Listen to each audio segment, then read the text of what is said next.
Good morning, everyone.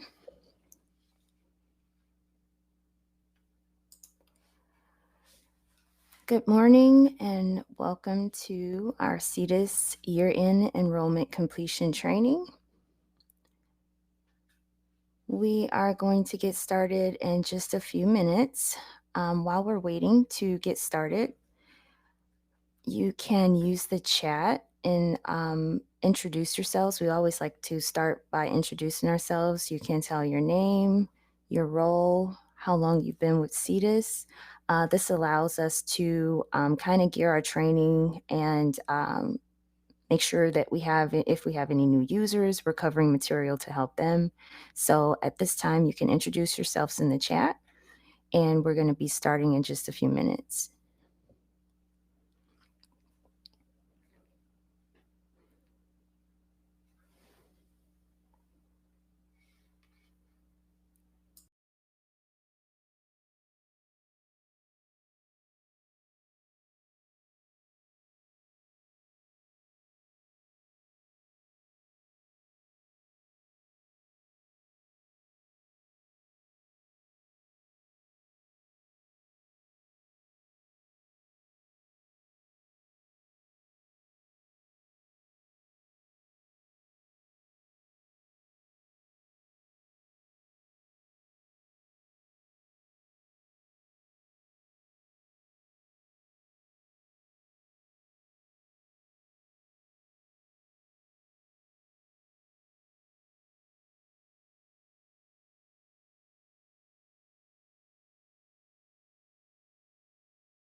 Okay, good morning. Good morning. We're back.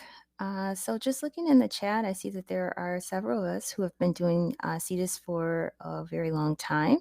So welcome back. I see that we have a few new users, so we'd like to say welcome to you. And yeah, also congratulations. I see that someone's been working for 13 years and retiring in July. Congratulations to that. So yeah, the material that we're going to cover today, we're going to try to recap So we have our agenda up. Hopefully you can see that. And the agenda, we're going to just go through that. So it shows our introduction. So what we like to do is we always like to start by explaining our support services and our PTD contact information found on our knowledge base at support.ctis.com. And to introduce myself, and also we also have another representative from PTD in the chat today. My name is Dewana McCreary, and I am a PTD trainer and documentation specialist. So I'm going to be presenting today. We also have in the chat Diana Terry. If you see Diana's name pop up, she's also from PTD and she's our scheduler. Maybe some of you have already come in contact with her. She's very helpful and she always helps us out. So she'll be monitoring our chat, maybe answering some questions that you may have as we go through our training. So we like to do our introduction. So we're going to be covering that information. I'm going to be going back and forth on our screen. So I like to give you a heads up that I'm going to be navigating between our knowledge base, our training site, and so I'm going to try to make those transitions smooth so that I don't lose anyone or confuse anyone to where we are. So we're going to be doing that, but we'll navigate to our support site in just a moment. The second thing on our agenda, we're going to do a spring task recap. We're going to review the topics from our spring tasks and the reference documents that we're going to find on our CTEIS knowledge base. So I'm going to go through that. This training is specifically more geared towards our end of the year enrollment completion. We had a training a couple of weeks ago, which was entitled our spring tasks training, and we went through topics specifically and we covered more in-depth information. Today, we're going to kind of overview a lot of that information, but I'll show where you can find the documentation from the last training, just in case you did not get a chance to attend that training. I'll show you where you can find those reference documents so that you can review, but I'll overview some of those topics in today's training as well. Number 3 on our agenda, the tasks for the coming weeks. Very similar to our last training, the tasks that we would recommend that you do to move forward towards your completion submission. We recommend that you verify your CTE course sections and that they're entered in accurately. Your teachers are properly assigned to classes. Your students have valid UICs. Your students are enrolled in the correct courses, grades are recorded, and that they will receive the segments or competencies they need. You want to make sure that your credentials are linked to your students correctly and that your work-based learning experiences are recorded. So I'm going to switch to the next page. The second page of our agenda, number 4, we're going to run the validation and enrollment submission. So today I'm going to demo how you would run the validation and then how you would submit your enrollment report. We're going to demonstrate as a building reporter. I'm going to show the screens for a fiscal agent role as well as for a CPID admin role. So we will go through that. And it will demonstrate how to run the validation and how to correct errors for the spring report submission. Number 5, looking ahead, completing your enrollment. So important dates to keep in mind. May 12th, 2023, all students must be enrolled in at least one CTEIS course section with correct UICs, and MSDS fields must be up to date. So you want to keep that in mind. That information, you'll see where that information is in one of the screens that I'm going to show in just a minute on our training site. The next is fiscal agent and CPID admin training going forward. We have a specific training for those roles held on May 31st. So if you have either one of those roles, we encourage you to sign up for training if you have not done so. Again, that training is on May 31st, same time frame, 9, and can run until about noon. So make sure you sign up for that. Completing the spring enrollment e-workshop. The e-workshop is when PTD is online for just about a good portion of the day. We're available to you for any questions that you may have when you are submitting your report. So if you're making adjustments or you run into some errors that you need help with, we'll be available June 13th. And that information will be forthcoming. So you can get the link. The link is usually posted on our knowledge base that I'm going to be showing in just a moment, but you can click that link and jump in and ask your question and get your questions answered. Like I said, pretty much all day that day. End of the year completion date is June 15th. So for building reporters, you need to make sure that your reports are completed, your validation is ran, all of your errors are corrected by June 15th, and you send that as a building reporter, you send that to your fiscal agent. The fiscal agent and the CPID admin will make sure that those reports are submitted to OCTE by June 22nd. So those are the upcoming dates, and this is the information that we're going to be covering in our training today.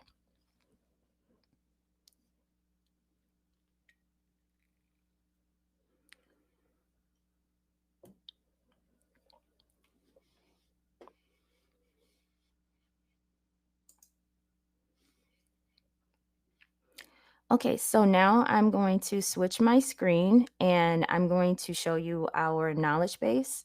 The knowledge base is where you can find this agenda as well as the reference documents that I talked about earlier. So just give me a second and I'm going to go to support.ctis.com and show you the information.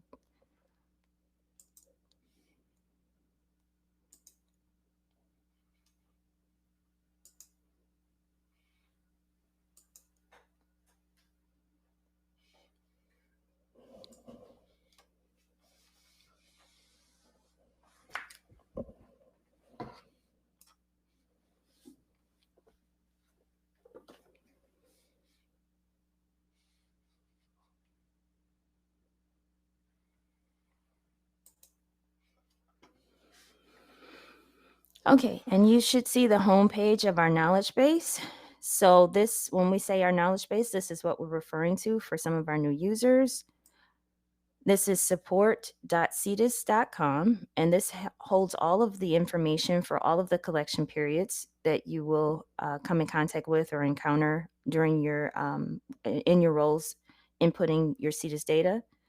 If you scroll down on the right side, you'll see dates, some of the dates I mentioned in the agenda, but these are the dates as well. So depending on your role, you see that there's CPID options, the due date, of course, other collection periods, the fall course and staff, the expenditure report, the follow-up report. Of course, all of those we have passed, but those dates are here. And each year we try to make sure that that's available to you on the knowledge base. Going forward, our completion entry, our EMC and dual enrollment extraction, work-based learning, those are the dates there. We also have information regarding your credentials, your reporting. We have our CTEIS match dates, as I was talking about, the information regarding that and your date that you need to make sure that all of those UICs are correct and in. So you can use this if you need to jot down those dates. Just know that they're here on the knowledge base on the side. And you also should receive or should have received your OCTE calendar. This is where we get that information from. So we just have this as a quick reference for you.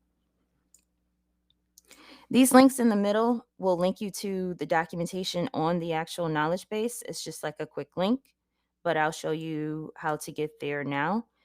If you hover over the data entry tab, these are the collection periods, and there are reference documents in each of these tabs here and these links. Today, we're going to be working out of our enrollment tab, and then a little bit later on, we're going to show you imports. So right now, we're going to go to enrollment.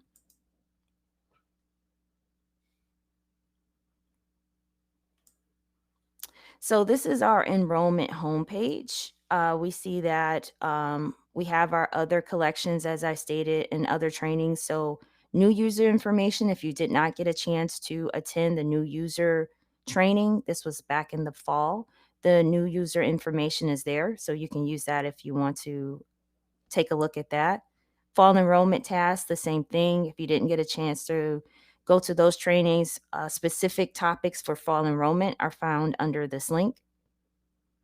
In the middle here is our spring enrollment task. This presentation is the presentation I was referring to as far as a few weeks ago when we went through the tasks specifically and all of the topics related to the task. You can use that link to get those reference documents. Today, we're working out of CTEIS year end. So this is the year end completion, and we're going to be using the reference documents in this link. You look over to the far right, General Information tab, you have your 2022-2023 OCTE report due dates calendar, as I mentioned earlier, your PIC users guide if you need to reference that, and directions for updating MSDS records within CTEIS if you need to do that. Under the Special Collections tab, we have our Managed Credentials guide, the current credentials as effective of, or most recent from March 2023. That's the most recent update that we have. The credentials Excel template and a managed credentials video. We have our work-based learning guide, the work-based learning data reporting tracking sheet, the tracking sheet instructions, and then a work-based learning video. More recently, we have a migrant student guide. If you have migrant students, you do need to make sure that you enter in the data for their clock hours. So we have a guide specifically for that. This does not affect everyone. If you have migrant students, I was informed that you would know it by now, but if you don't, we do have a report that I'll show when we go to our building reports that you can review. But again, this is not something that everyone would have to encounter. But if you do, the migrant student guide is here. Our Perkins 4 and our Perkins 5. So in Perkins 4, segments in instructional design forms are here, and then segments and grades. And then Perkins 5 competency instructional design forms are here. So we're going to go in our CTEIS year in link.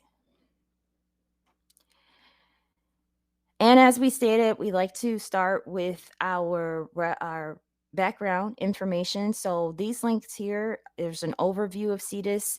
If you're brand new and you want to know how the process works, you can use the overview link. We have roles and access. It breaks down all of the roles and access information that you would need to make sure to get a better idea of what your role is and what access you would have into the CTEIS system. The timeline for all of your submission dates.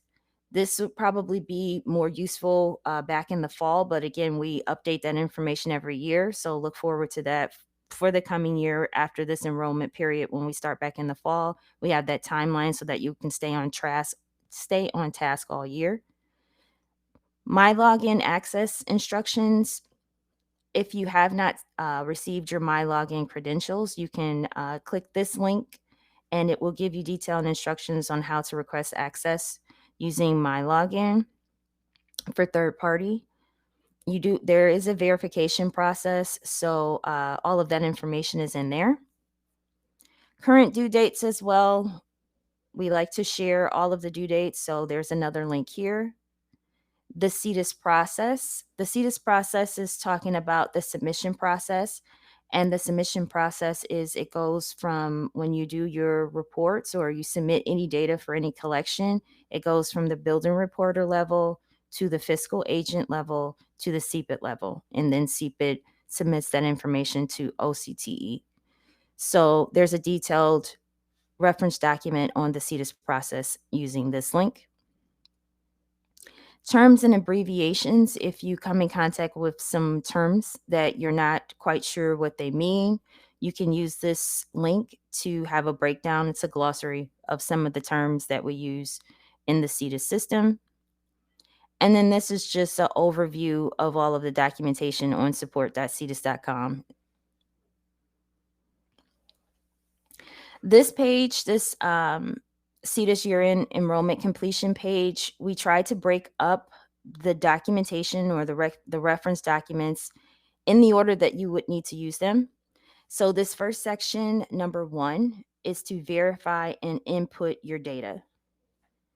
So the process for that is to collect the data, verify the data, input the data, and then finally complete and submit your reports. So that's the process that we follow with all of our collection periods. So as I stated in our spring task training a few weeks ago, we went in depth over managed courses, managed students, migrant students, and managed enrollment. If you need to refresh their procedures pertaining to managed courses or managed students, migrant students, or managed enrollment, you can use these links and you'll be linked to a reference document that will show you how to use the managed courses screen, so on and so forth for managed students, migrants, and also managed enrollment. If you want to view a training video on those topics specifically, there is a video for each of those separately, so you can use that link to be linked to a training video.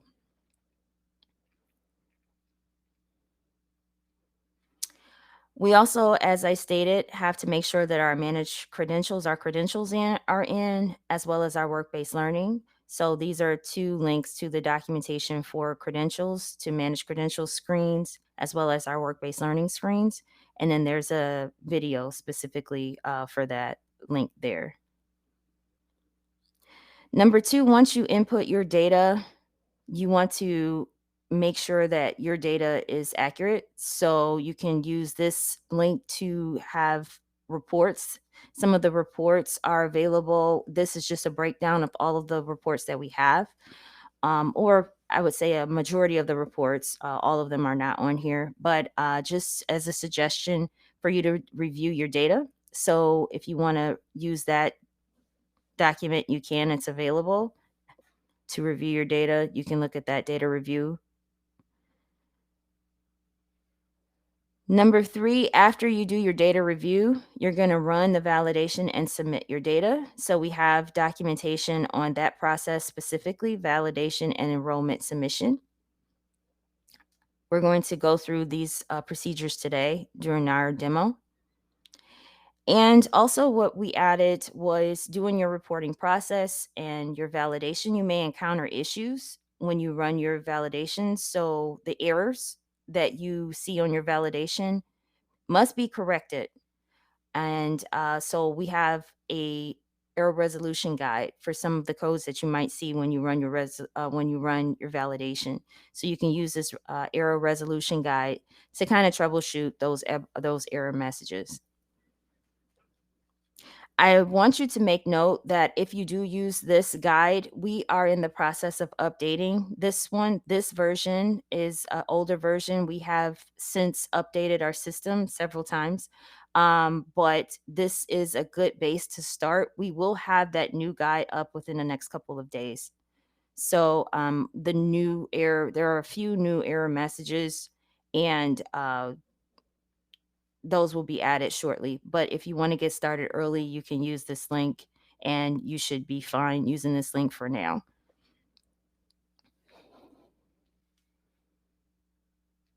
At the very bottom, we have our training resources. There's the end of the training agenda that I used in the presentation just a few minutes ago. So if you want to download that, you can have that. And then we record our webinars and we post them here on this link. So the year-end completion training webinar will be here, and you can use this link to review the video after we've posted it, and it should be posted shortly. So I'm just going to go in and just go overview our assistance. So PTD Technology partners with OCTE to provide the Career and Technical Education Program, which is CTEIS, Career and Technical Education Information System, which is CTEIS. And PTD provides technical help. As I stated earlier, if you run into any technical problems while you're inputting your data, some errors, or if you have questions, there are some questions that are listed here as an example.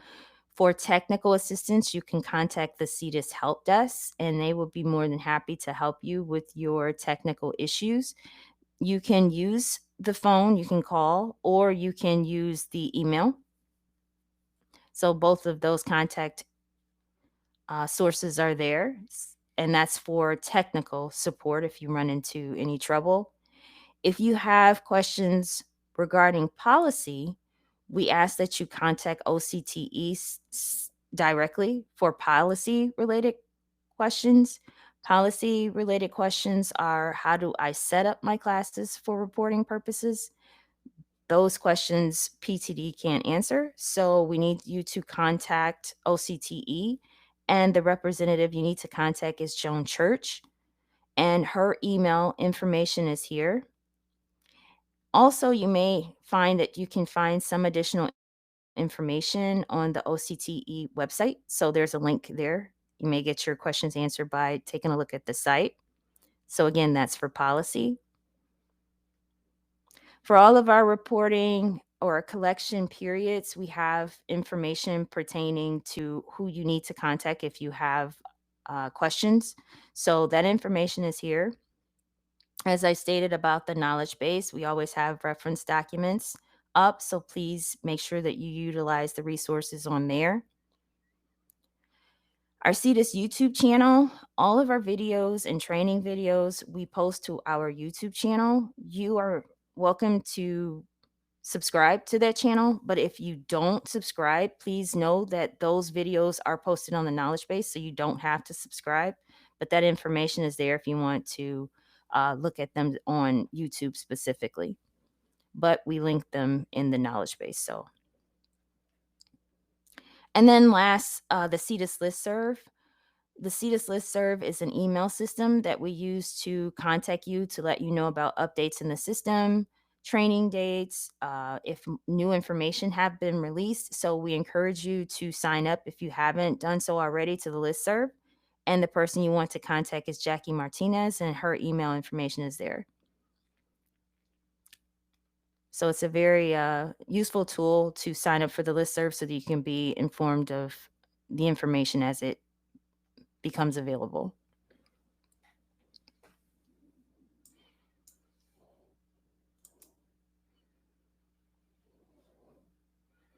Okay, so as I stated, we went through a lot of these in the previous training, so I'm not going to go through all of those today, but just know that those links are there and you can utilize those links.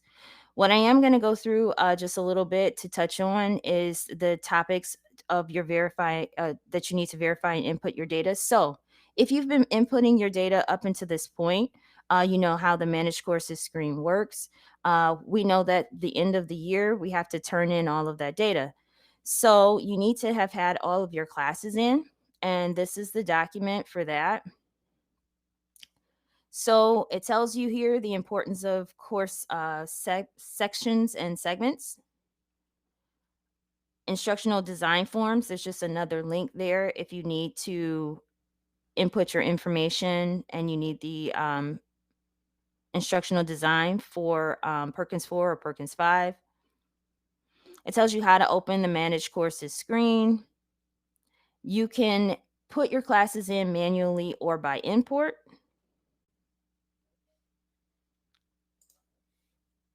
And then there's explanations of the enrollment panels. So this document is here.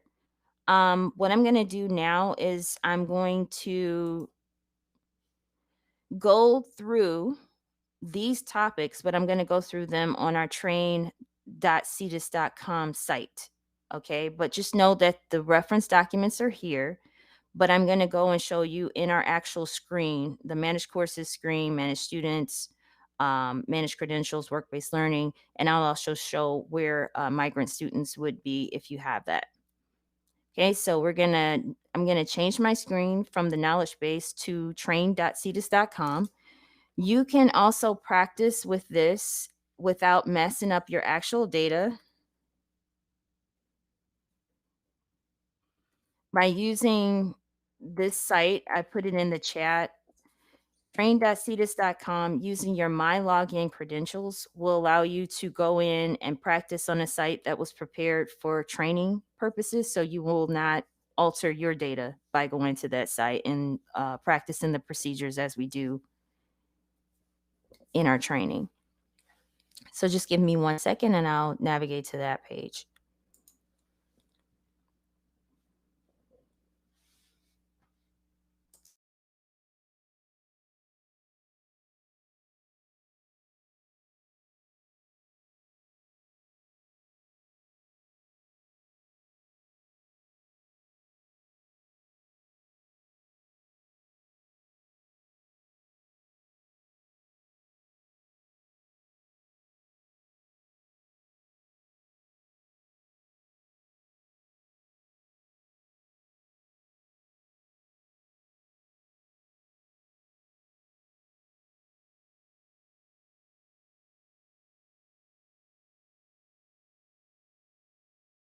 Okay, so you can see the training site on your screen. Up here in the upper right-hand corner, if you're in the actual CTEIS, on the actual CTEIS website, this would say My Login or login using My Login. This here is a training site, so it mirrors the actual CTEIS application. But if you click this login, when you're on CTEIS, it's going to navigate you to the My Login for third-party verification. So then you would put your credentials in, and then it will navigate you back to CTEIS. But for this training purposes, this is how this is set up for this. So this is the permissions that I've been granted for the training purposes. So now I'm logged in. If I click my name, in the actual CTEIS application, your name should appear here. If I click my name, it'll show me my district list. And this is useful if I'm not sure who my contact information is. So it shows me my CPID and all of the information, the email information, telephone numbers. So all of that information is there. So it's there just by clicking your name. You can access that information if you need it. Again, the home page just has all of the dates down the right-hand side, has updates in the center here, and then these links down here will link you back to the actual knowledge base.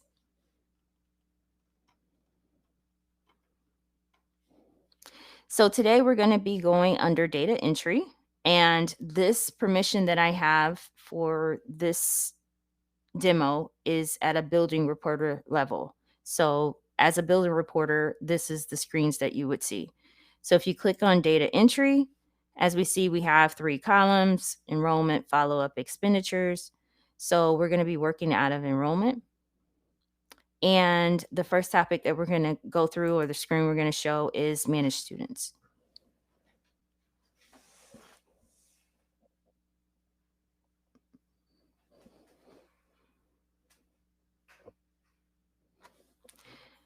Okay, so this is our manage student screen. And this is all of the buildings that I have permissions to. So these are all of the buildings that I'm responsible for as a building reporter. So with your login credentials, you'll pull up all of your buildings. Today, I'm going to be working out of this one. And as you see, this shows all of the students that are in school. If I click this, I can then just be shown all students that are on record. But if I click this, it'll show all of the students that are in school. If I want to add a student record, a new record, of course, this would be information that I would already put in, but just as a review, I can go in and manually enter in the information, the first name, the UIC, and all of that information, and then hit the save student. And that student would be update. You would get a update message in the corner from CTEIS. This is the information that I was talking about as far as check UIC. If you have UIC information that you find in your validation that says UIC error or so on and so forth, that's the check UIC button. It'll give you information to when that status was updated and the status of the UIC by using that. This is the MSDS data panel. So all of the information here would be filled in for a actual student. As a new student record, it's not going to be there when you're inputting this information, but you save student, it updates in the system, and then that information is there. So we're going to show an example of a student who is in the system. And as you can see, all of the information, we have our UIC, the status date. This isn't a migrant student. If it was, it would say yes here. All of their information is here. And this student has no program enrollment history. Let's find one who does.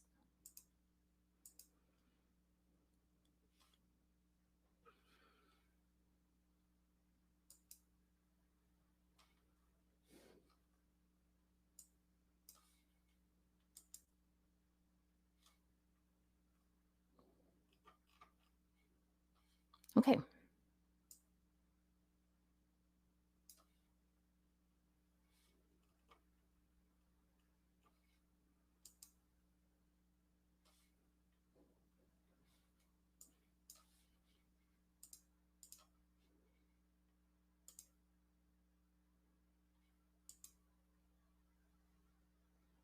Okay, so this student, as you can see, this student is a migrant student in the MSDS data panel.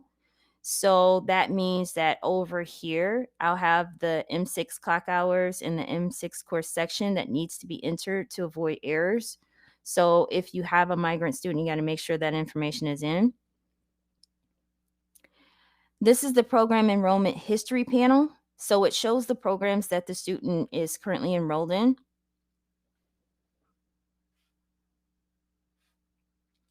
So this is the zip code, the course information, all of the beginning and end date. So as we can see, this course is over, but the students' grades, I'm sorry, subsections. If I need to go in and put in grades, I can put that here. If I need to adjust high school credits or college credits, I can do that here. And as I stated, the clock hours, if it's a migrant student, I can adjust that information here. So you currently, if you need to input grades, you can do that in the manage student screen. That's the manual entry of grades. And you can go in and select students individually if that process works for you. This next course here shows the zip code. It shows the segments and the grades. So it's kind of faint, but the student received an A, and it shows all of the course the segments that they've completed. So the status is a completer here. It also shows the work-based learning experiences, and that information is here. So you can use this panel to review, or like I said, to input the information for the student here.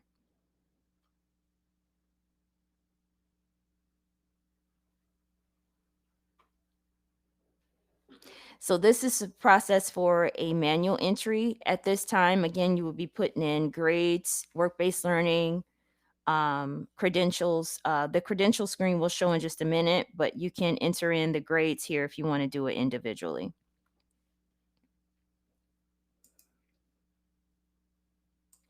The manage courses screen is the next topic.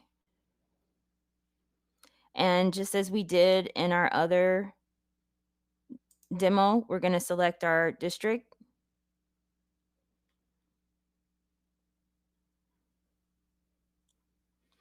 And this gives me all active courses within this district. Okay. And then view all courses. If I need to view all courses for any reason, I can click this button and it'll give me all courses. If I want to create a new course, just like we did with the managed students demonstration, I can go in, select the building that the new course will be operating, the program, and this is for manual entry of a course if you haven't done so. And then the panel will open at the bottom here, and I can manually enter in course information if I haven't done so already. So all of the asterisks indicate information that has to be input into the system so that the record would actually be created. If you don't have this information in, you'll get a notification that you need to, so make sure you have that. This is the appropriate course type, secondary or post-secondary. This is the program panel that shows the type of program. This is a Perkins 4. It gives our program serial number, the CPID, and all of the building information, the fiscal agent, the operating agency. And then down here, the segment profile, you can go and select the appropriate segments that this course would give. You can tie your staff using this screen. So you would select the staff type. If it's the full-time staff or the primary, you would select here. And then you can enter in pick number, the staff's pick number, and it would update once you enter in that information. And you can tie your staff to the actual course here. This is a manual entry of a course and staff. Once you enter that information, you would then hit the add course. If you've decided that you need to cancel for any reason or return back, you can cancel and it won't save the information.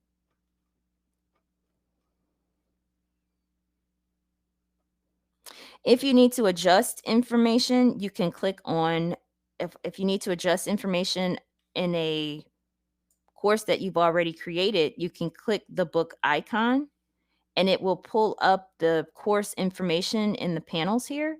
And you can go in and change dates or room numbers or whatever you need to change here for your, of course, the room number is for your record.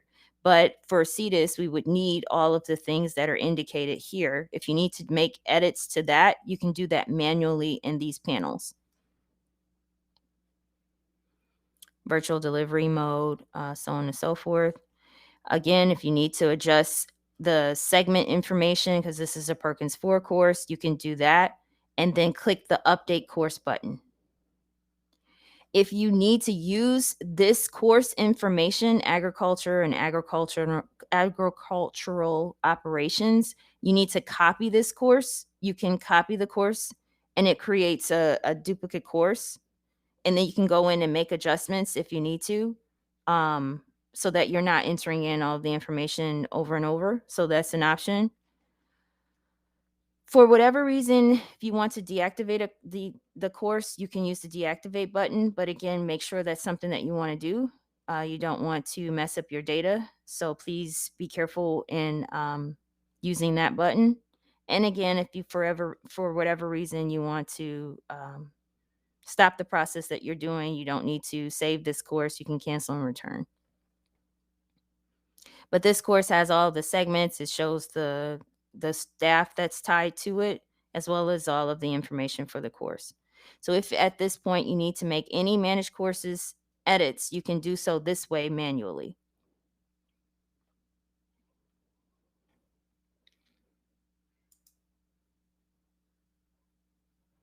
So that was a manual edit of a course or a manual input of a course. So now we're going to go to import course. So there's two ways that you can put information into CTEIS. You can do it manually or by import. This is an import example. So you need to select the building. So we'll go down and select the building. Now I would need to import my course file. What we have on our knowledge base are templates that you can use to enter your data on an Excel template that you can then use to import into CTEIS. So I'm going to go back to our knowledge base.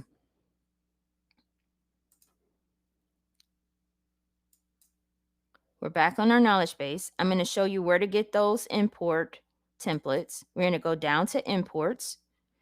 And on this importing page, we have an importing students guide, an importing courses guide, file formats for importing students, and file formats for importing courses.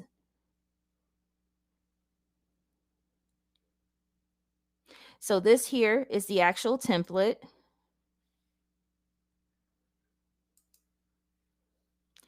And if you need to use this, you can enter in your data using this template. So last name, first name, UIC, sending district, building, phone, all of that information.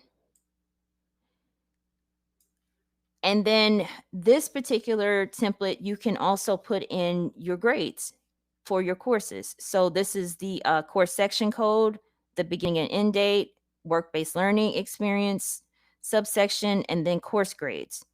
So if you want to import your information, instead of putting it manually, you can import your course to your student as well as the grades. So you can do it all in one shot with this template.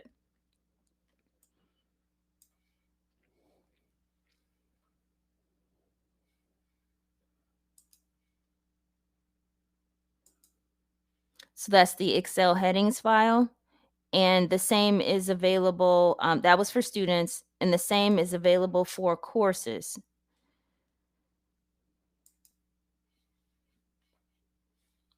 So this is a courses template, and the instructions for the courses are here.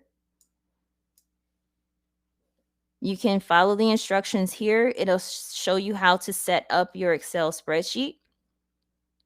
It gives a Perkins 4 course example, and the Perkins 4 uses segments.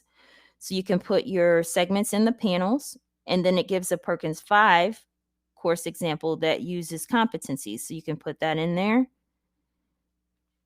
It gives you all of the specifications of what you need to import your course information. So we'll go to a Perkins 4. This is a Perkins 4 example. So just as we showed, all of the headers that are here have the information in it, the CSC, the PSN, the description of the course, and then the units, the segments are provided here.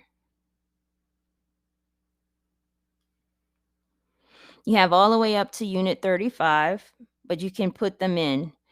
The top example is if you want to set it up, that's your choice. So this example is spread out, this top example here. But if you want to keep them all together, you can do it that way too. So CTEIS recognizes both types. You have a segment Q down here. And then you can also do both examples if you want to kind of have them spread out or flush left, you can do both.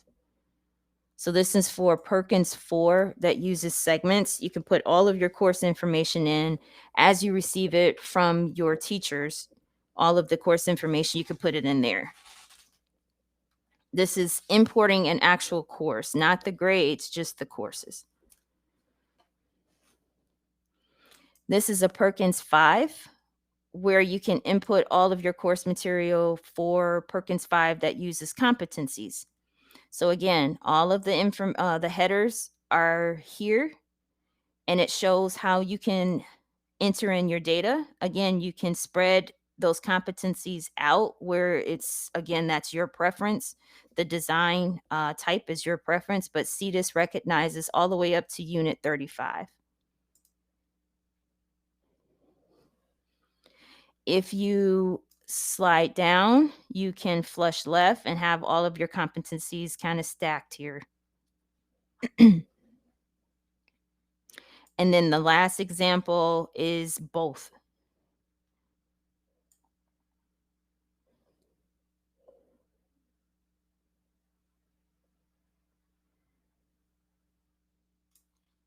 Now this next tab shows a combined example. So this is an example that has both a Perkins 4 and a Perkins 5 that shows segments and competencies. And then you can enter this data into the system and it updates all of your courses in CTEIS.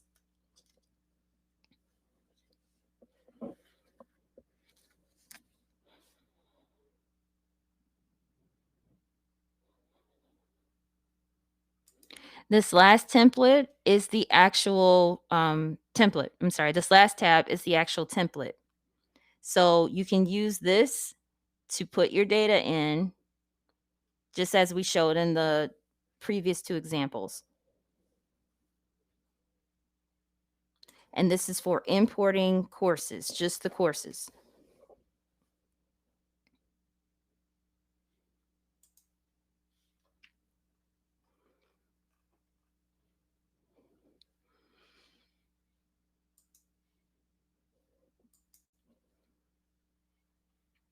Okay, so we were here under file formats for importing courses. I showed you the file format for importing students as well as grades and work-based learning. You can use that. And then the importing students guide as well as the importing courses guide. We're going to go back to the screen and I'm going to show you how I would import a course. So I'm going to go back to our training site.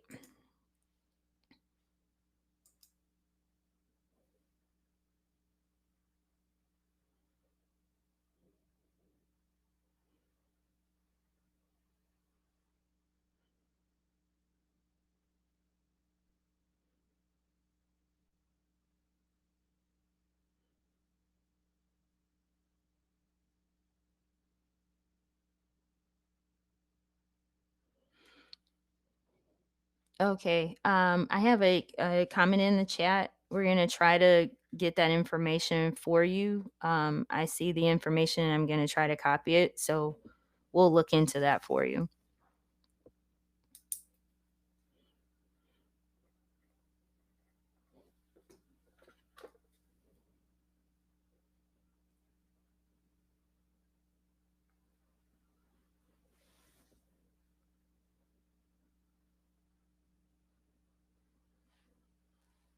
Welcome back to my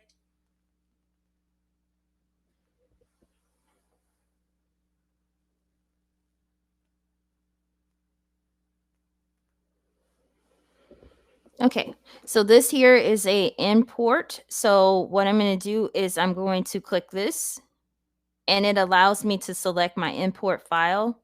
I have a training folder. Just let me bring that up. So this is for courses. So I select I've used the template that was provided on the knowledge base and I input my information. We're going to open.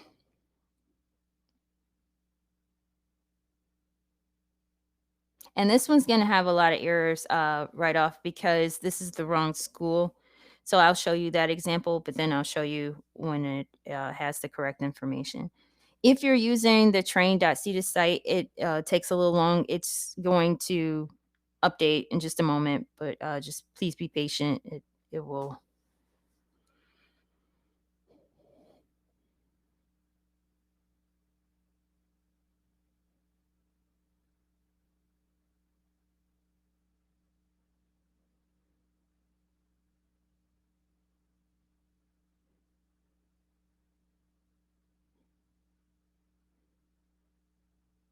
Okay, so as we see, we have errors here. Okay, invalid program, invalid begin date, end date. That's because this course does not belong in this school. So I can't do any corrections on this screen. So what I have to do is I have to remove the file and upload the file again in the correct building. Or I can hit the change building button here and select the correct building. So we're going to import again.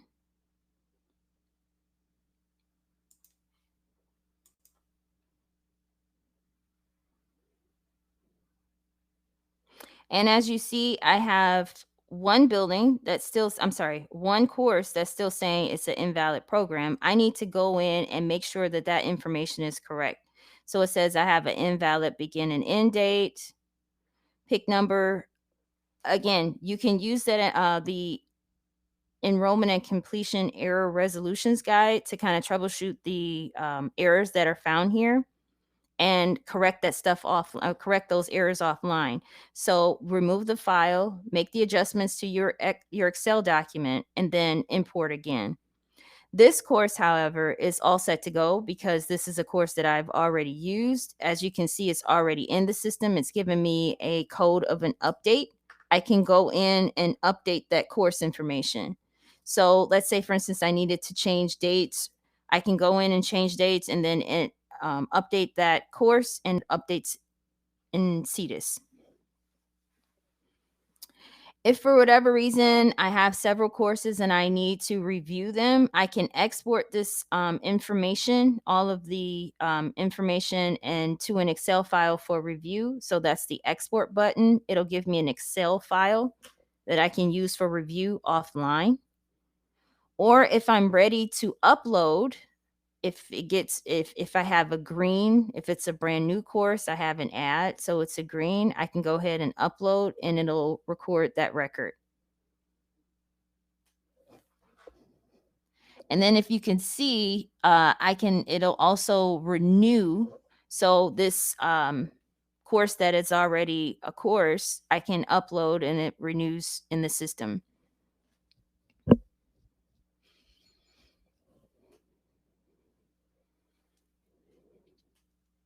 So that's importing an actual course. So I'm going to remove that file. And again, those import templates are available on the Knowledgebase. So that was importing courses. If I need to make mass course edits, that's the next topic.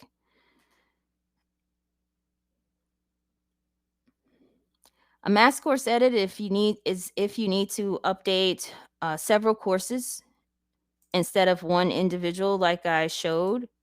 So if I need to change beginning and end dates or things of that nature, I can do a mass course edit. So I would then go under the district. I can select courses. That's selecting all using the top, or I can just select the 2 that I need or the 1 that I need, 3 that I need. Click the update courses button. And as you can see, these are the options that I have for a mass course edit. So again, you could change beginning and end dates, high school, college credits, and then click the update courses button. It does give me an indication that it will overwrite the current primary staff. So I want to make sure that I enter in the information there. And down here, it shows the courses that I selected. I selected the 3 courses. If I want to change those dates, of course, those are out of date. So I can go in and put the correct date in and update courses.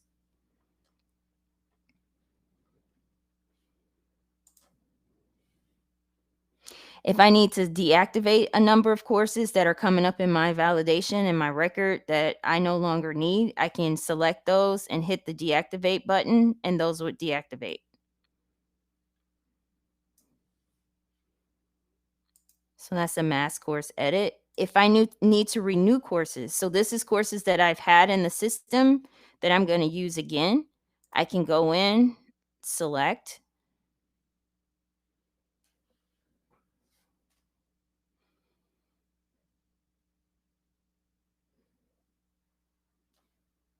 and then it shows me the records.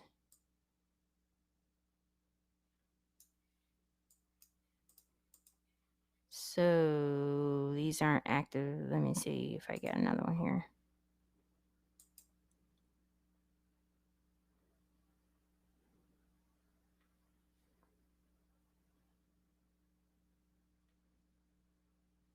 Mm-hmm.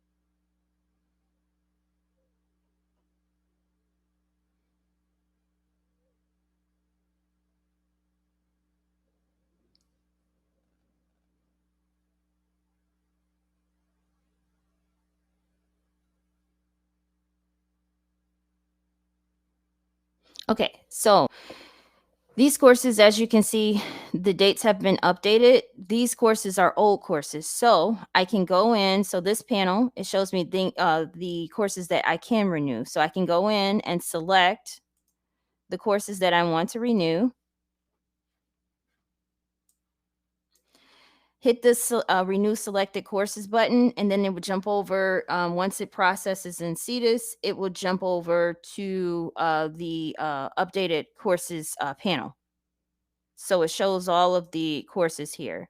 So I have 15 records that are old records, and then I have 159 records that are here. So we can go in and renew the courses if I need to do that. That kind of saves time other than, constantly putting in the same information over and over. So you can go in and just renew the courses that you have. That's if you're using the same course information. Now we're to manage enrollment. This is the screens that you probably will be in more right now during this time. So we go in and select our district as we've been doing with the other processes. In this screen, we can manage our courses, the students, the grades. So I'll show you an example. So for my permissions, I have Breckenridge here. I'm going to click the book icon. This is the course that I want to look at, the agribusiness management. It gives me the course section code, the program, the zip code, all of that information here, the staff and the beginning and end dates. I can go down here and add enrollments. So these are courses that I have already imported or manually input into CTEIS. I can go in and pick those courses according to the district, find the course that I'm looking for, and I can add the enrollments in it. So I can select these students, and then if I want to update the enrollments. If I want to add enrollments, I would select the building, and then it gives me the students. And then I can just select the students that I want to add, and it gives me the success message. So I just added that one student from the Breckenridge High School to this course. So I have a success message. You can do this manually if you want to add enrollments to the courses.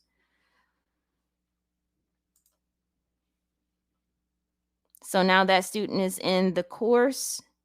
If I want to update current enrollments, I can select all of them, or I can select whoever I need to select. Click the update enrollment, and I can put in grades this way. So this is probably the screen that you would be using. You could put in grades, change grades. If they all have the same grade, we can select that. If I need to change beginning and end dates, if I need to add work-based learning experiences, you can do it here at the enrollment level. And then subsection, if I need to make adjustments on the subsection, whichever subsection they're in at that time. And then I can click the update button.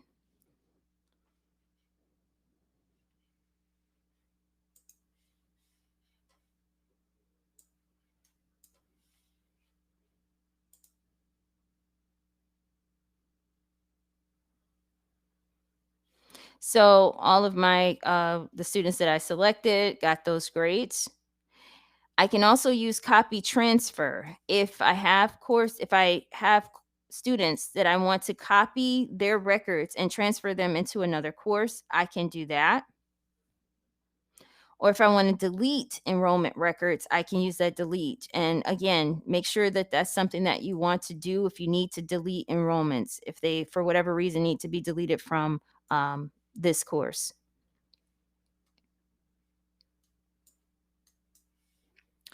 This little icon here is available. This is actually the class list report. If you need to review your class list while you're in the manage enrollment screen, you can do that. So therefore, you have all of your student information. Once it's updated in CTEIS, you can review the information and make sure that all of your information is correct. Again, not only for reporting purposes, but for making sure that you have your data entered in correctly.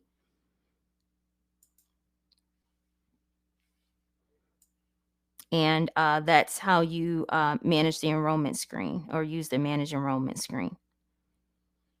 So again, this is probably one of the ones that you'll do if you're doing it. If you're inputting grades manually, you can do that, or you need to add your work-based learning manually, you can do that. So you can go down and add all of these here, and you'll get the success message by updating those.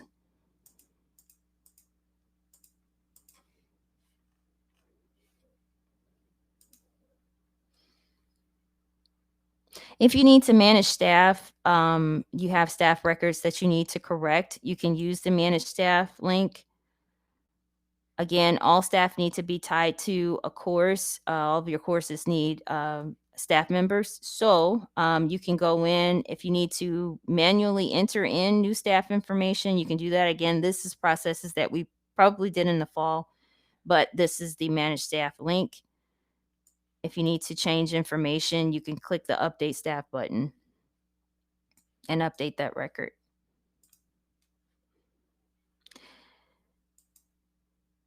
Now, this is the import that will allow me, as we stated, we showed a little bit in imports for courses. We can import the student enrollments, work-based learning, and grades. We'll just go through that again. So I'll show you that link one more time.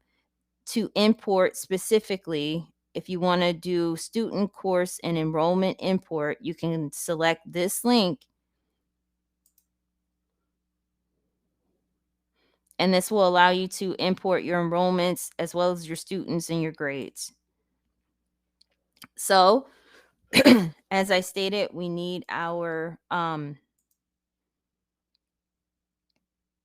enrollment file that we created using the templates. So I have my headers and I've already filled out my information. And we have two examples here. One example is an add record and one example is errors found. So again, we have the file specifications guide will help you troubleshoot the UIC information, or you can use the error resolutions guide that I showed on the homepage of the CTEIS year-end information. But you can look up those errors to see what you might need to check into. If you have a record that has the green, you can then go ahead and upload that record just like we did with courses. If you need to export this information for review offline, you can do that. If you need to make corrections, as it states here, I do. I need to find why my UIC is invalid and look into that. So I need to remove this file. Use the processes needed to check UIC, and then make sure that UIC is correct, and then upload the file again.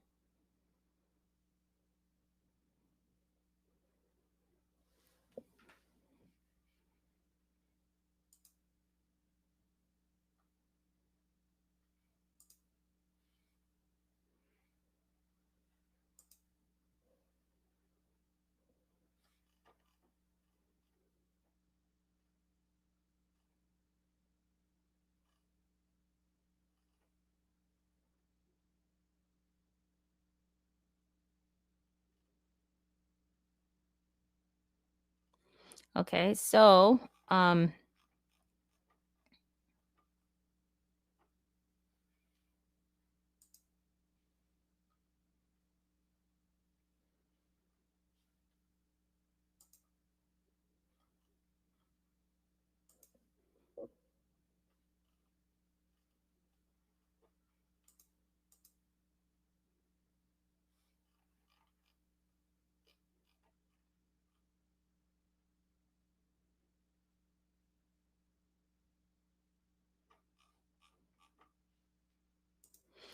this here is the error enrollment and completion error resolution guide. If I do get errors like I just showed, I can go through and kind of troubleshoot what errors I have. It tells me what to do if it's telling me my UICs are wrong. We have issue tables here that kind of breaks down the information. Again, we are updating this document, but this does still have useful information if you want to get started on your running your validations. So you can still use this document, but this is the error messages that you might receive. So it tells you information on what to do there.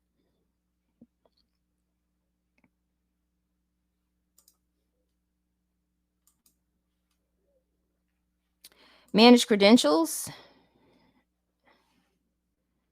So again, we need our work-based learning and our credentials recorded. Error message list.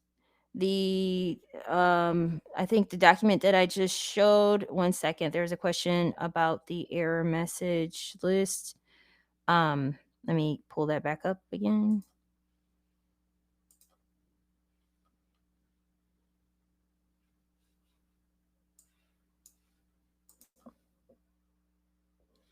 Okay, so we're back on the Knowledgebase. You scroll down when you go to data entry and enrollment.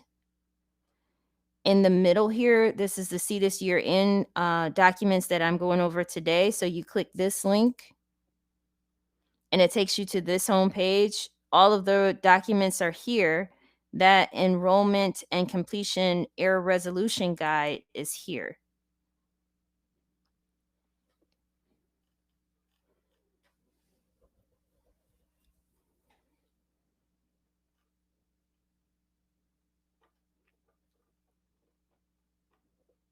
Yep, no problem. Okay, so we're going to go to credentials. So for credentials, we need to select our district just as we did in the other procedures.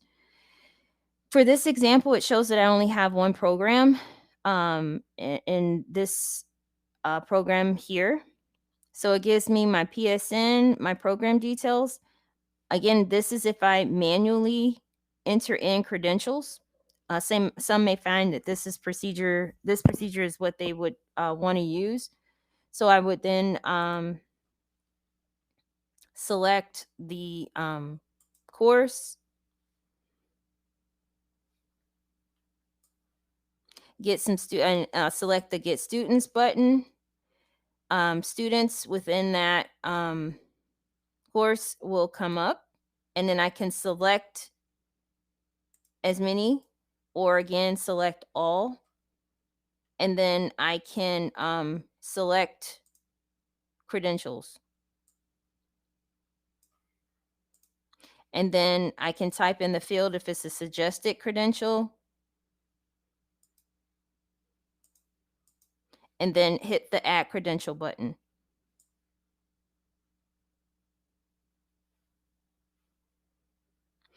If the course do not award, I'm sorry, yeah, if the course does not award credentials, then you would select this option here, will not have any credentials.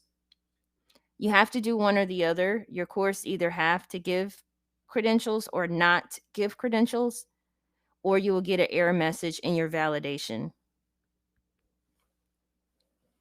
So just make sure that you keep that in mind. If you want to search a student by UIC or last name, if you don't want to go through picking the course, you can also go in here, click search, CTEIS will pull the record, and again, it'll appear in the lower panel, and then you can do the same procedure of giving the credentials there and then add credential. So this is how you would do it manually. You can upload credentials just as we did with our other imports. You would choose your file. And if you had a file for credentials here, I don't,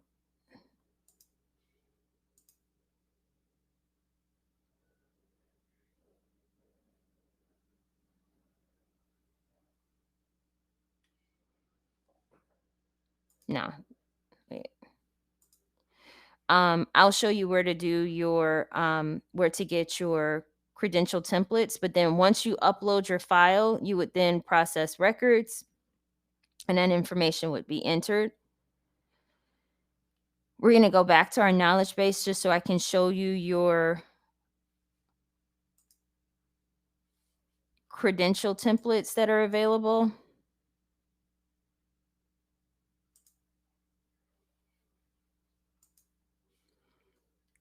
So for credentials, if you go back to data entry and under enrollment, you can go over to special collections and there's a list of current credentials.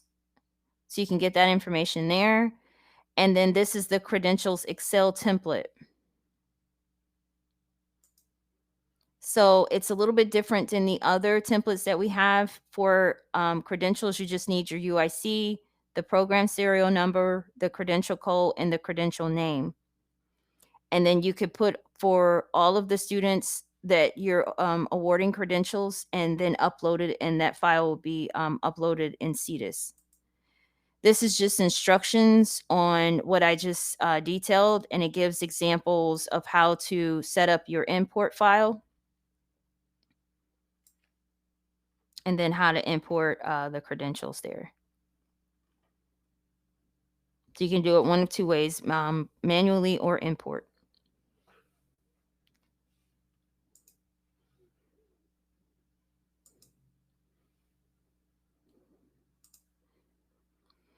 Okay, same for work-based learning. As I stated earlier, you can enter work-based learning at the enrollment level. That was under the manage enrollment screen. So if you do it there, just make sure that I'll show you in just a minute. So let's select our district. Again, one program found. So I'm going to select that program. This is the program that we're going to use. And then it shows the program information. So I can go in just like we did with credentials and select a course and then select show students. And then I can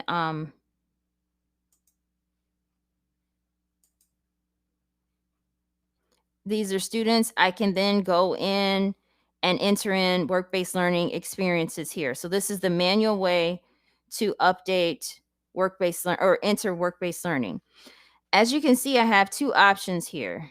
Okay, so with work-based learning, it can get kind of tricky. So make sure that you're not kind of double dipping. You want to enter in your experiences here, and then you can it'll update in CTEIS. Okay, so this is, for instance, if we are first just giving work-based learning experience to these students. If you entered them in at a enrollment level, you want to go up here. It says select this button to import work-based learning experiences from your enrollment records. Please note this will overwrite any events currently stored for a student.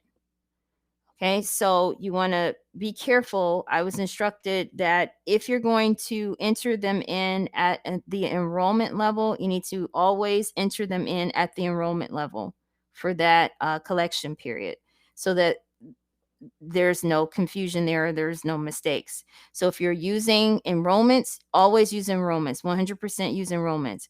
If you're going to enter your work-based learning in using manage work-based learning screen, which is by program, then always enter them in by program. So back down here, I can enter in the experiences, and it'll give me the option to overwrite previous or add to events. Okay, so you just want to make sure you have that information correct.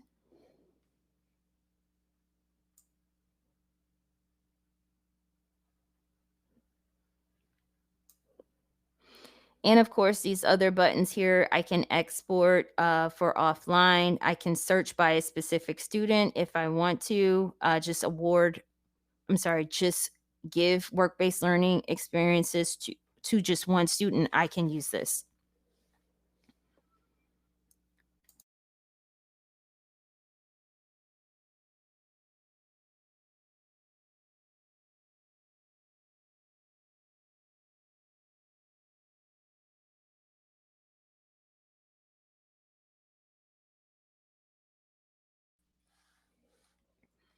Okay, so now we're on to import work-based learning. This is at the program level. Again, we can choose the file and load the records just like we did. There is a work-based learning template that is available. And of course, that is on our Knowledgebase, data entry, enrollment. Go over to work-based learning. It's the tracking sheet. And this is specifically for work-based learning. So it's at the program level. So we can enter in the PSN, the program name, and then the work-based learning experiences. This is, again, instructions on how to import your work-based learning experiences. It gives an example here.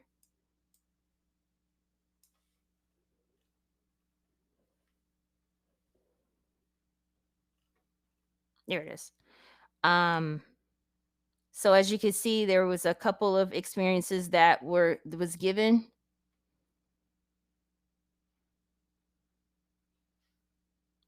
And so you can enter in that information here. So you would put the students, if they need work-based learning experiences, you would put the UIC in your Excel document, the first name, last name, PSN, the program name, the work-based learning experiences, and then the descriptions.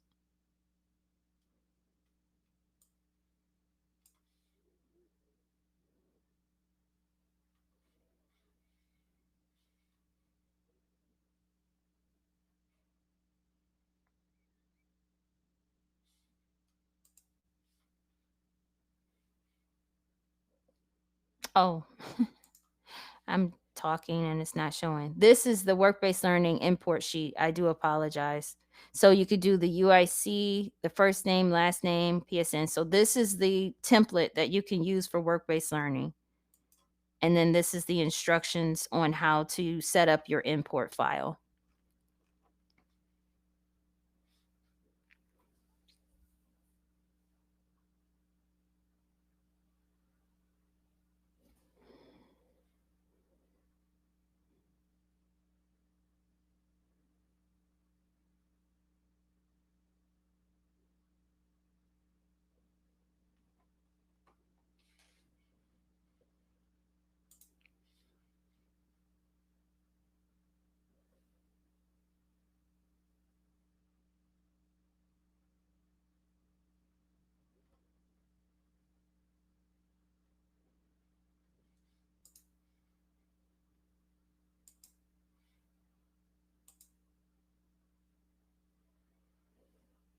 Okay, so we've went through all of our topics. The last topic that we're going to do is our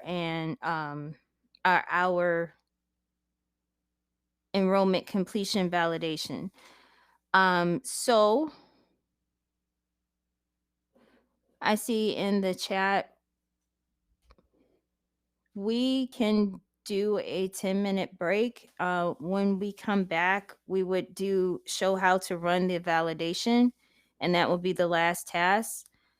So we only have a few minutes after we come back from break to do that, and then we would be done for the day. So yes, we can take a 10-minute break, and so we'll be back in just a minute. I'll try to put up a counter. 1 second.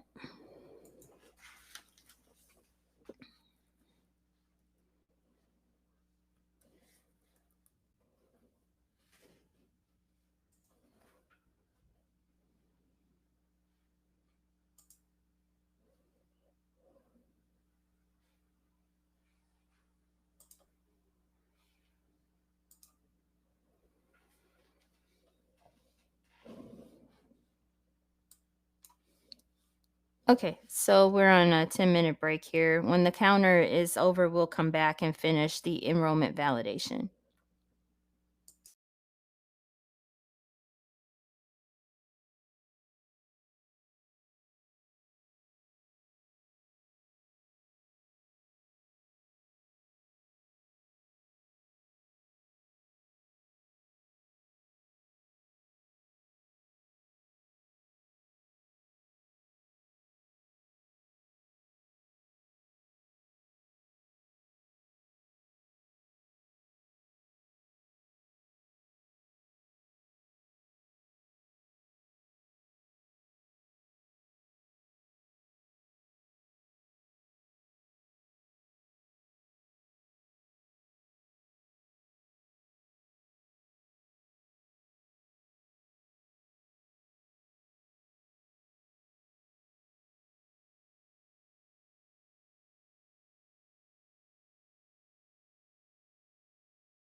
Okay, so we're back and no problem with the break. Hopefully, everyone has made it back, and we'll get into our last portion here. So, all of the topics that we went through today, again, all of the reference documents that explains in detail the procedures that you can use and what's required to input data is found on the knowledge base.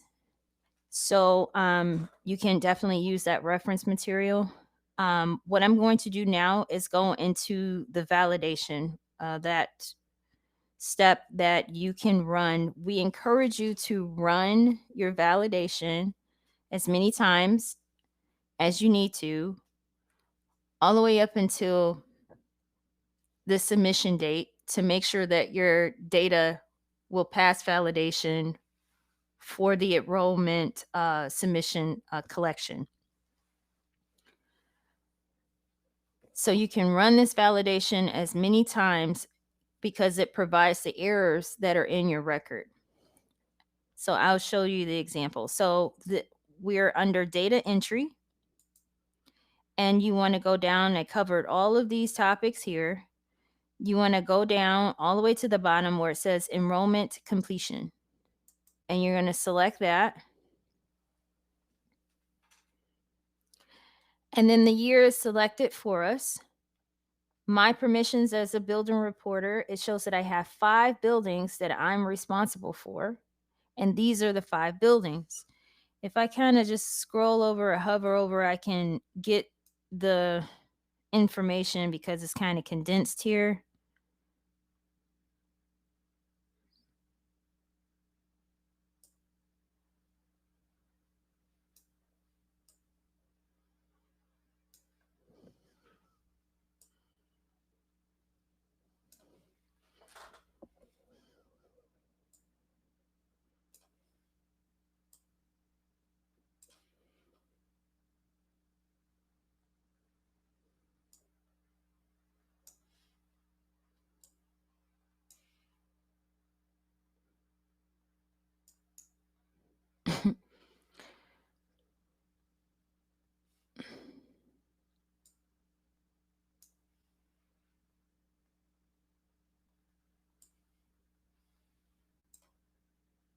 Okay, so this is the 5 buildings, and it shows all of the details in the panel here, the fiscal agency name, the operating agency, and then the building names.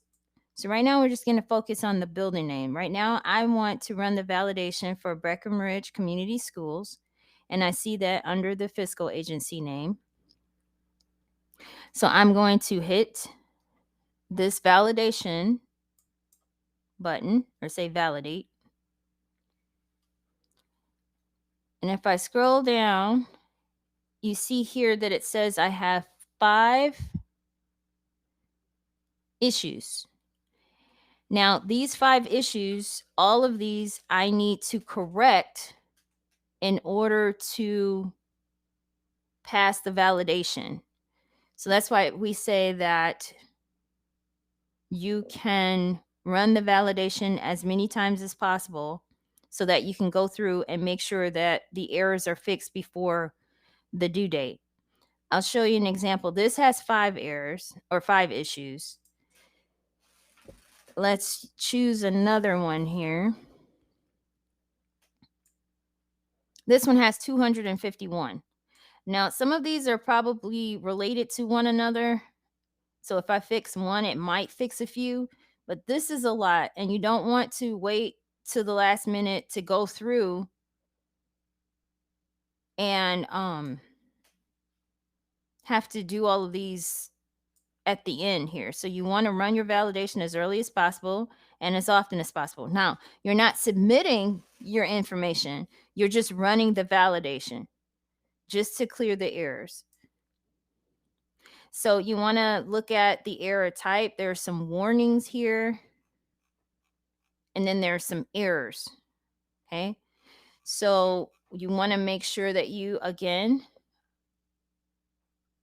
look at the error resolution guide because it has a list of errors and resolutions that you can use, and you can troubleshoot these to get those issues fixed before the validation passes.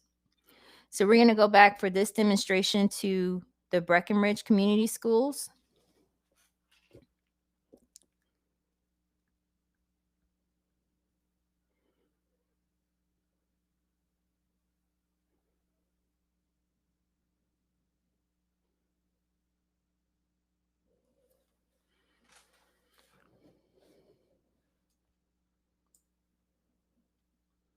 And we're going to go through and look at the description of the issues.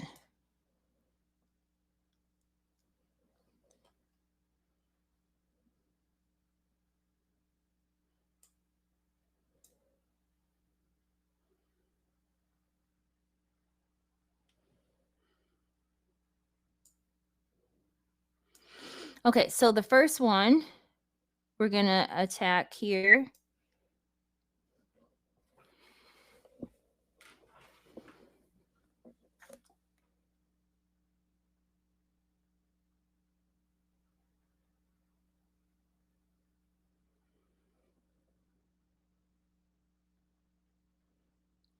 is it shows the issue level. It's a program level.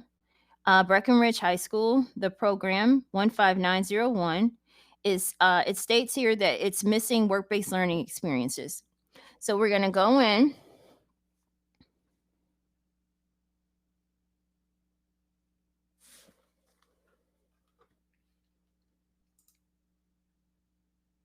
I'm sorry, what did I just say? Program, work-based learning. So we're going to go in and we're going to go under work-based learning.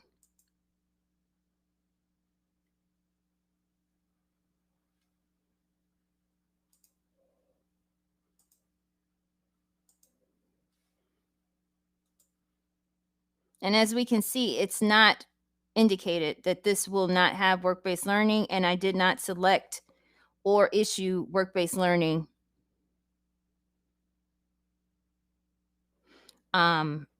here.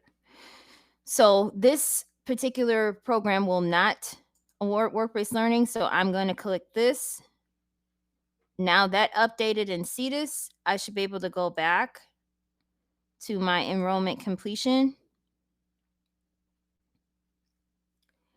hit the validation again for that building that I was working in.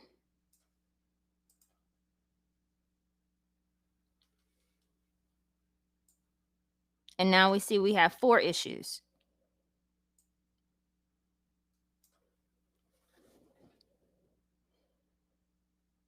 This next one says it's a student error. So I'm going to go through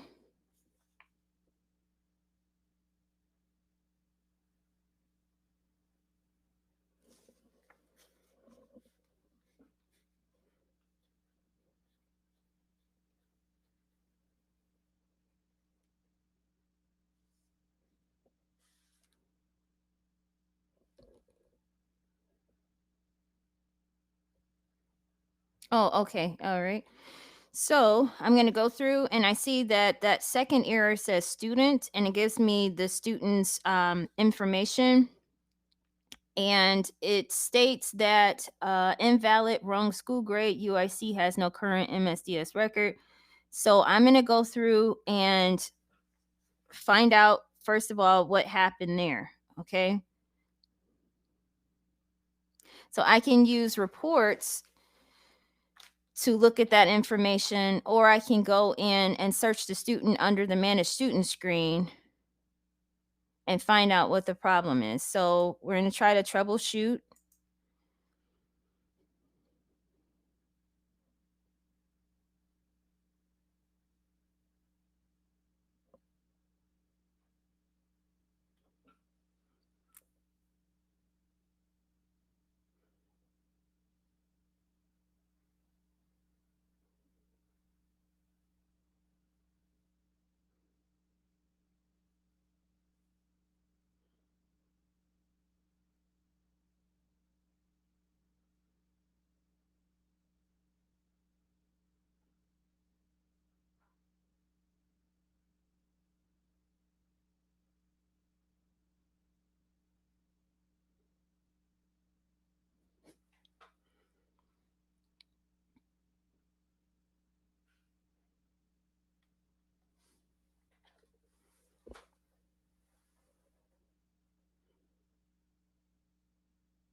Okay, I see that there's a question in the chat regarding students who have moved. Um, we can look into this for you. I have the information.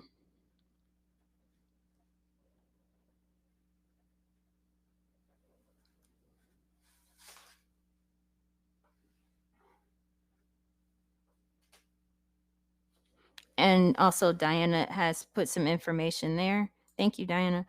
Okay, so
okay, so the next thing we're gonna do is we input the grade.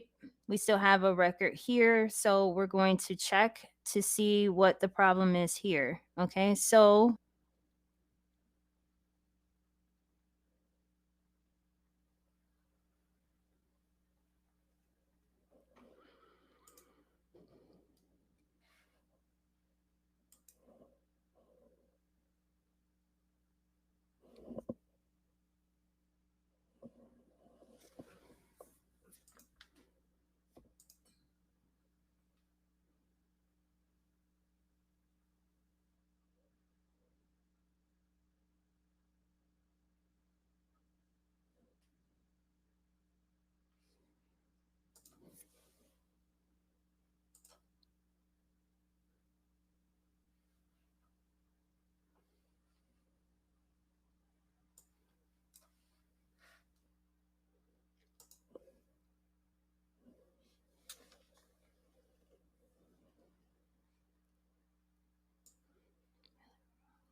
right, we'll figure out the school one. We'll move to the next one on the list that it's an enrollment error 7025.3.5B. It says that student enrollment dates, let's kind of scroll over, see what the problem states. Student enrollment dates out of alignment, enrollment error, and it gives the name here. Student enrollment dates out of alignment for this particular course. It gives the course section code. So I'm going to go in under the enrollment screen.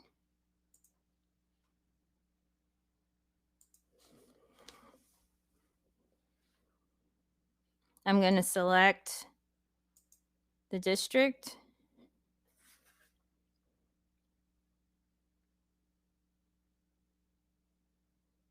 And then I'm going to locate that course section code.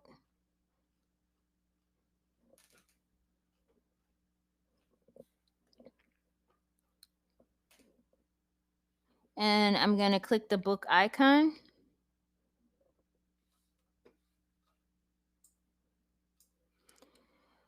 Okay, and as we see here, this particular course has course dates of December 26th through June 30th. But if we scroll down into the actual record of the enrollments, the begin date is December 23rd. So at some point, I started with December 23rd as the course start date. And at some point, I changed, and the December 26th was then inputted as the beginning dates. So I need to make sure that that is corrected. So that gave me a lot of errors in my validation. So what I want to do is I want to select all of these enrollments, and I want to change the date to the correct date. So I can go in and I can change the beginning date to the correct beginning date, which was December 26th. And then I would update. And as it says here, it was successfully updated. So I can go back to enrollment completion, select that building again, hit the validate button. And now I have 2 issues to correct.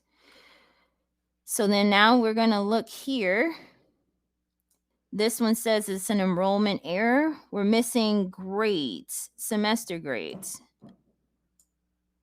Please review the missing grades report. Okay, so if I go up, this is going to introduce our reports. So if I go up here and click reports, I can go under building reports.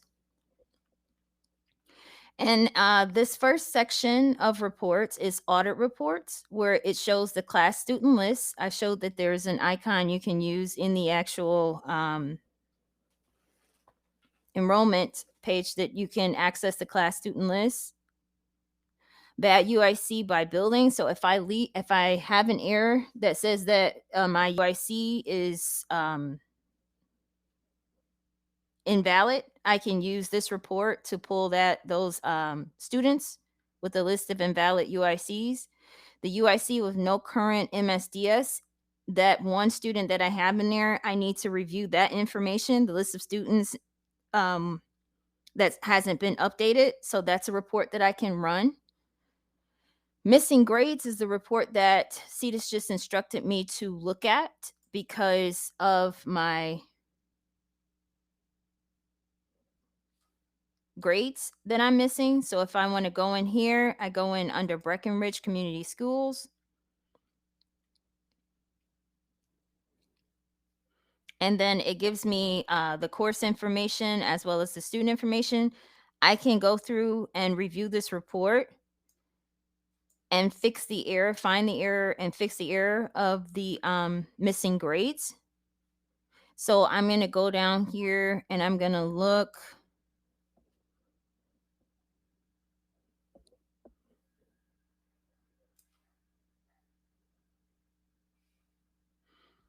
Okay, so we're going to go in and find those grades that need to be recorded.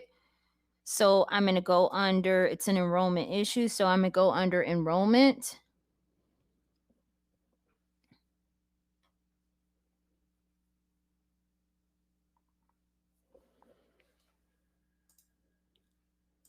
Breckenridge.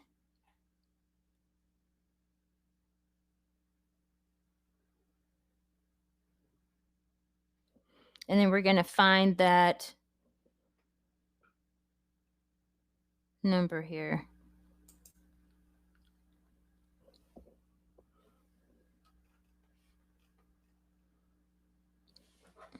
And there's no grades. So I'm going to go through. I can manually enter in grades, or I can go through and just, if they all have the same grade, I can go through and select multiple records. I can do it individually. But now it gives me the success message in CTEIS. So I found the missing grades. It was this zip code. By using the missing grades, I go in and then I go back down.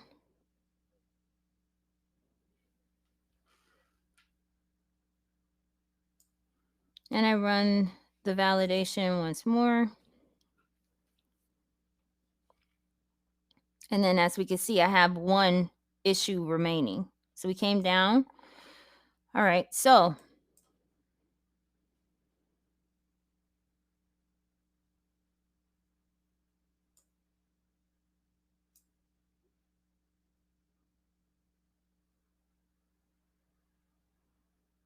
I would again have to review the reports on that. USC has no current MSDS on record. I see that some people have that in the comments. So we would have to contact, um, what we're going to do for this course here.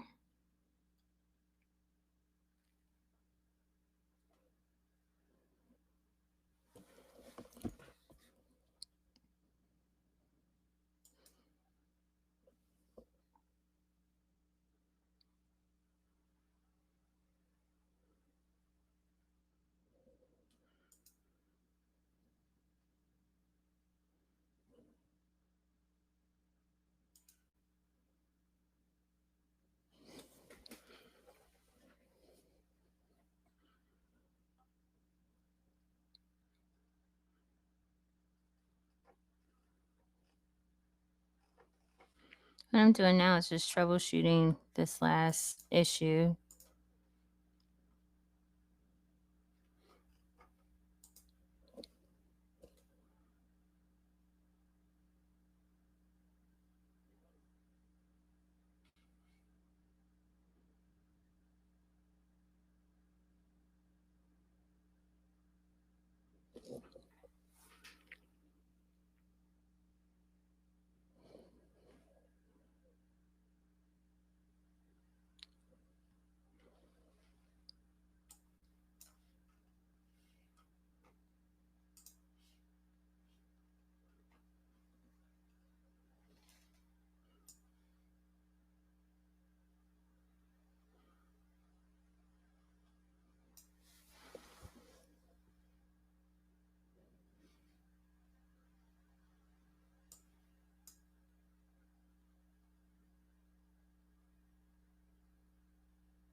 Okay,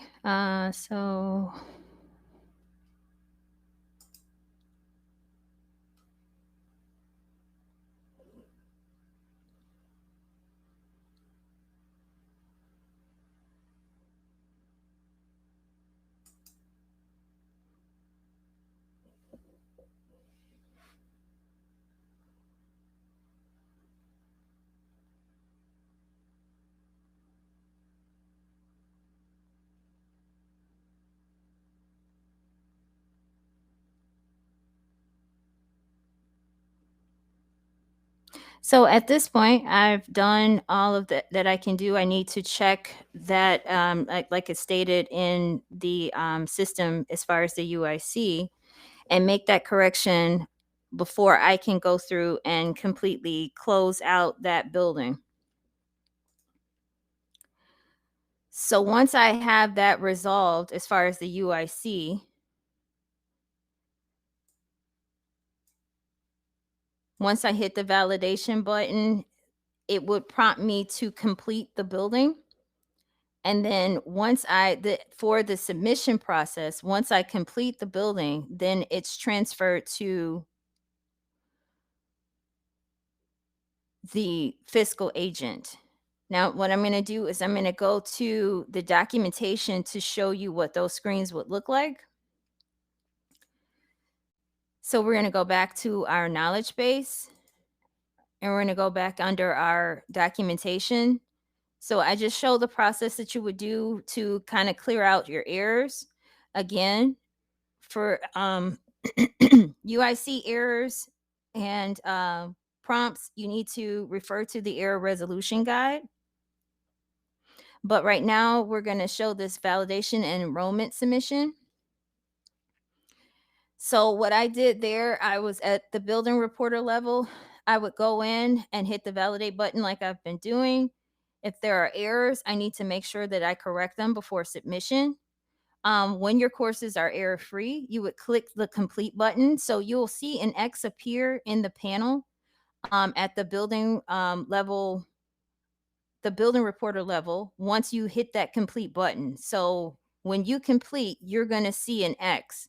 That means that you can no longer make changes or edits to that building before it goes to after now it's sent on to the fiscal agent level. This here's directions on what happens at the fiscal agent level. So then they would review the material and then they can send it on to the CPIT level. And then this here is instructions as a CPIT. So if you're a CPIT, you're going to receive it from the fiscal agent, and then you're going to submit that to OCTE. If for any reason you need to return, it needs to follow the same process. You would then return it back to the fiscal, who would then return it back if it needed to go back to the building reporter.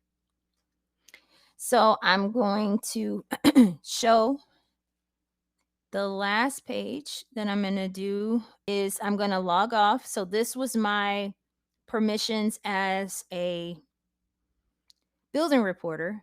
I'm going to log off and show what the screens look like at a fiscal agent level as well as a CPIT level.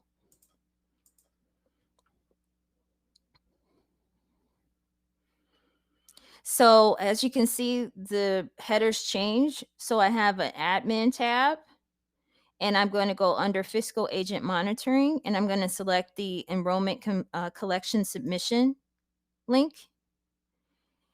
And it's going to prompt me to select the year. And the screen looks the same as it would at the building reporter, but this time instead of validate, it says view issue. So I can go in at the fiscal agent level under that Breckenridge Community Schools and see that that person or the building reporter has one error remaining. So at the fiscal level, I can go through and continue to check to help out building reporters if needed with the errors. I can go through and see if they're working on the errors. If they have an issue that they want my help with, I can view it as well and offer assistance there. But once that issue is resolved, it would then prompt me to complete as it's stated in that document. And then I would, the complete button would appear and I would complete and send that to, oh, thank you. Thank you. There it is. Sorry about that. So I'll repeat. This is the admin.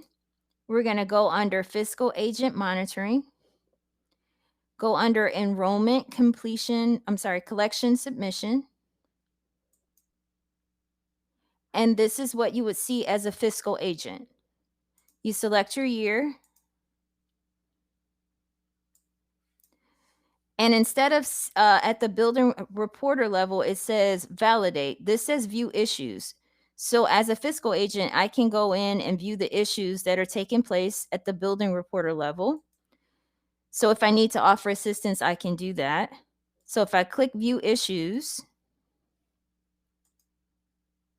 for that Breckenridge building that I was working in, give it a minute and it'll update here.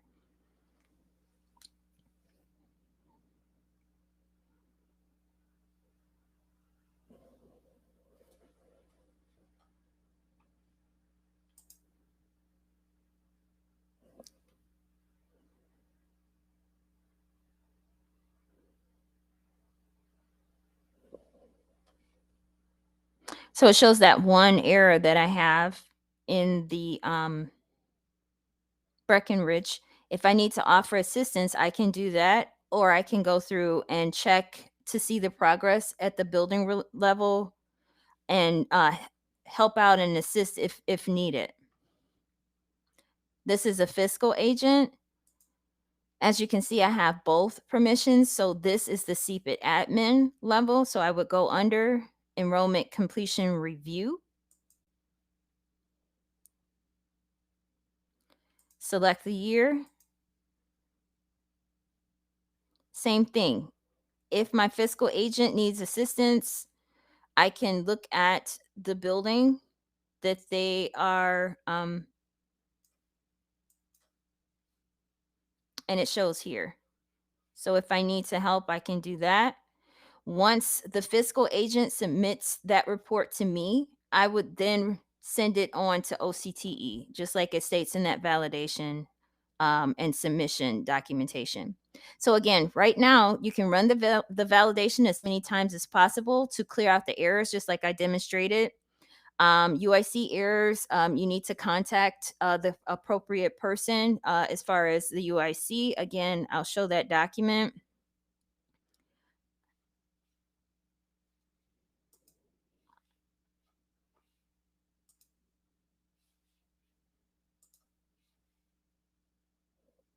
So we're here back on the knowledge base.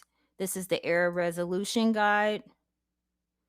Need to go through and check that information out. Again, this is a training site, so everything mirrors the actual CTEIS application, but some of the permissions are restricted, and we have to adjust accordingly. But yeah, so you would go in and contact. If you have UIC, there are issue tables available here for you to troubleshoot some of the error messages that you receive when you're running your validation to help. If you find yourself that you're not able to figure out what the problem is and you've checked everything, please feel free to contact the help desk. Again, that is the CTEIS help desk, and we can answer technical questions regarding your CTEIS data entry. If you have policy questions, you need to direct those questions to OCTE directly. So please utilize this document. We will be putting up a more updated document with some other error and resolution information. It'll be up as soon as possible. But for now, this one is definitely useful.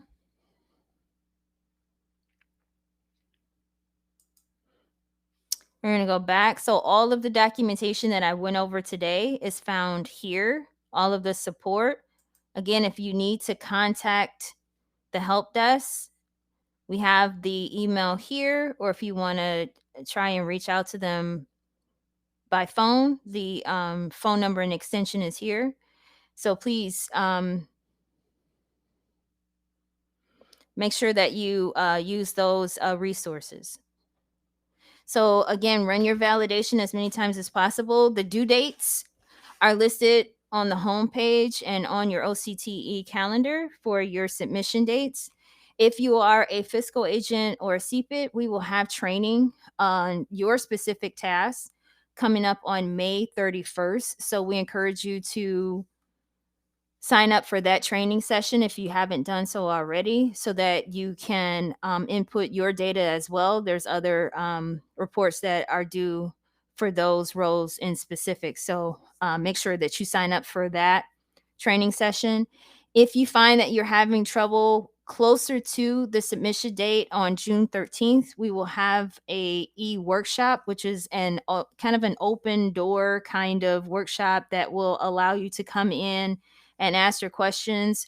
We will be online.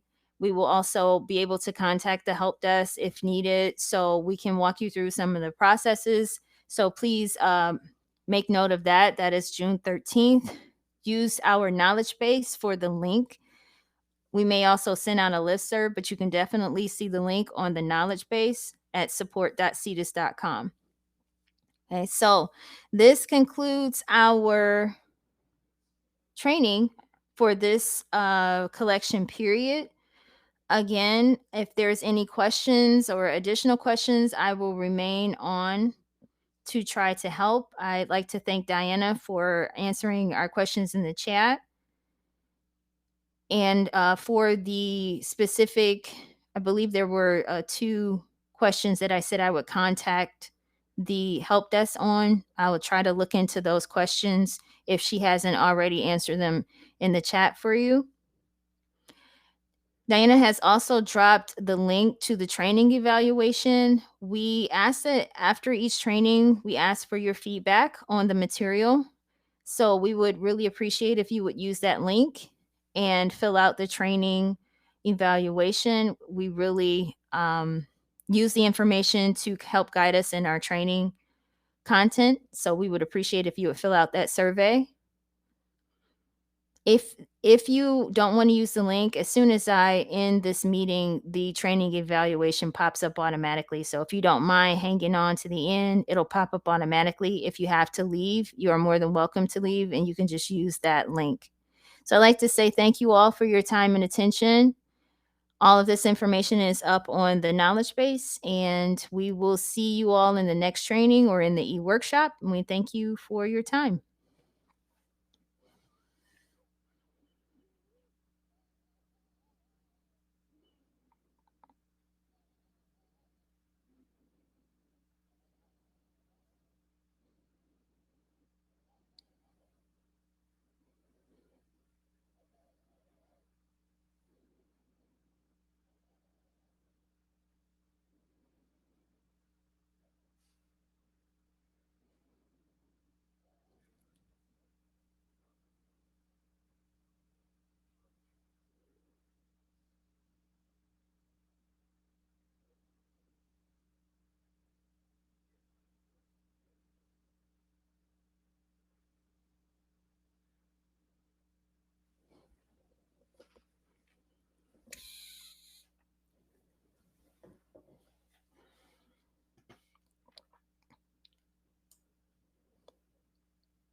Okay, it looks like there are no other questions, so I'm going to go ahead and end the meeting. Again, that survey will pop up. And again, thank you for your time, and we'll see you in the next training.